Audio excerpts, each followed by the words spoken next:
watching Rebuild Projects.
So the purpose of taking apart the battery box, once I tested the batteries, I found out the system we had was about 6 volts, but the way they linked them up together, you're getting a 12 volt battery. They were 6 volt deep cycle batteries, which like to be charged to 15.5 volts when they were all in system, but they needed a really high powered charger, which we did have, the one that came with it. However, I just don't think all the batteries are going to be good. So we might be down to 4 of the 8 batteries that came with it. So that being said, I didn't need to take up all this space. I'll be able to skin this bottom part out and use it as storage for chairs or folding tables or something like that. But as it sits right now, this part is all welded in there. I could cut it all down, but I'm actually going to utilize the strength and thickness of the steel 3 sides of the box to actually attach the rest of the frame to. For me, one of the most enjoyable parts of any build is being able to dig into the design, and part of that is making a 3D model. I use SketchUp or sometimes Blender. In this case, I use SketchUp, and it allows me to really manipulate and figure out design details, spacing, all this stuff before I make any cuts and before I go order materials. So that's what I did here. Now this is my final kind of render layout of what I want to achieve. Once again, it's just the overland spirit of the trailer. For me, it's all about storage and really being able to just put all my camping gear or maybe even some tools in a spot, know where they are, make it really easy to go camping with. That being said, spacing and placement of things are very important because we're going to be using a lot of off-the-shelf parts, jaw boxes, various different tables and doors, and knowing how they're going to fit on the existing trailer is very important. Now, one of the coolest features of being able to model your stuff on the computer is really you can take any of the components and you can blow it up. You could figure out how they're going to fit on whatever project you're working. In this case, trying to fit everything on the trailer. So the dimensions are really important, not only of the components, but the trailer itself. So I took some time to do that. For me, being able to see the different, in this case, job boxes or doors or tables or panels and how they interconnect really helps out. Originally, I had the table and the job boxes switched, but it just didn't work out. Because of the leveling jacks and especially the handles, it raised everything up, an extra 6 inches or more, and that's just too high for me, so I switched everything back to the opposite side. I think it's worked out a lot better. So we're going to go off the shelf with our 4 main components this time. I found 2 3-piece sets of job boxes for a really good price. I found a very nice tongue box that we are going to use. For kind of paneling, to link the job boxes, I found some concrete form ply, and then we're going to skin that on the top and the front and the back with aluminum diamond plate. And that brings us in at about $1,600 for the main structural components.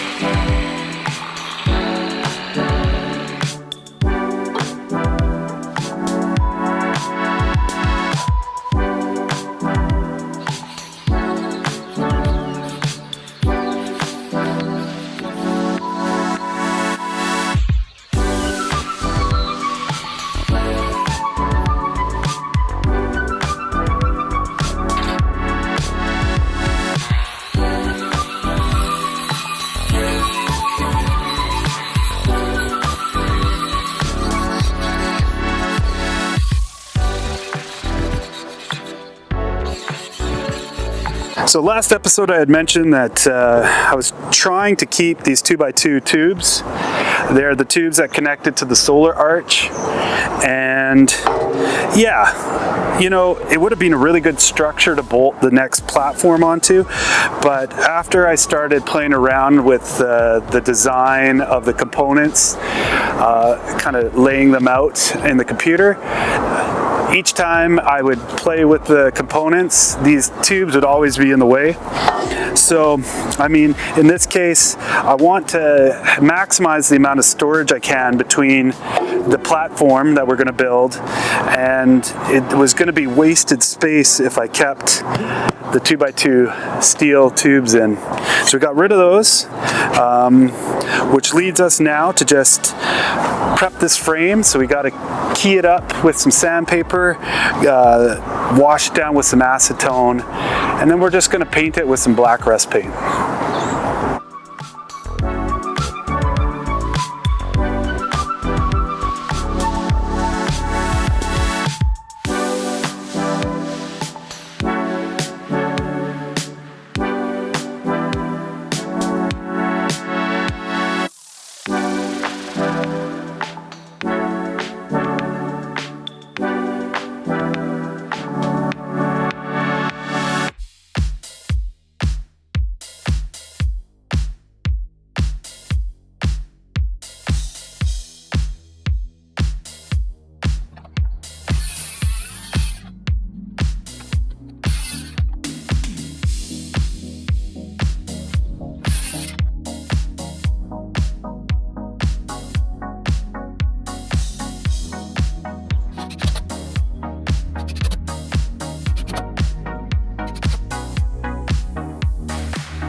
There we go.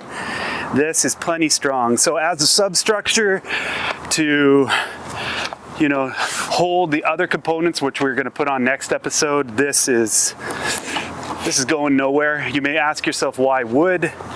One, I've got a ton of wood in the shop that I'm just trying to use to get more space in there.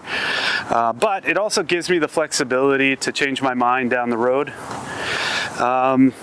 Pressure treated lumber, pressure treated plywood, multiple coats of paint. I think the frame now has at least 3 or 4 coats. And yeah, and we got the wheels sprayed. Now next episode, we're gonna start assembling all the goodies, all the components that are actually gonna make it into something special. Not only is this going to be a camping trailer where we're going to be able to put all our camping gear into, but I don't know about you, 3 or 4 months out of the year I camp. The rest of the time I'm working. So I also want this to be able to transform real quick into a work trailer. Thank you so much for tuning in. I would appreciate it if you could like and subscribe. That really helps me out. And I can't wait to see you next episode at Rebuild Projects.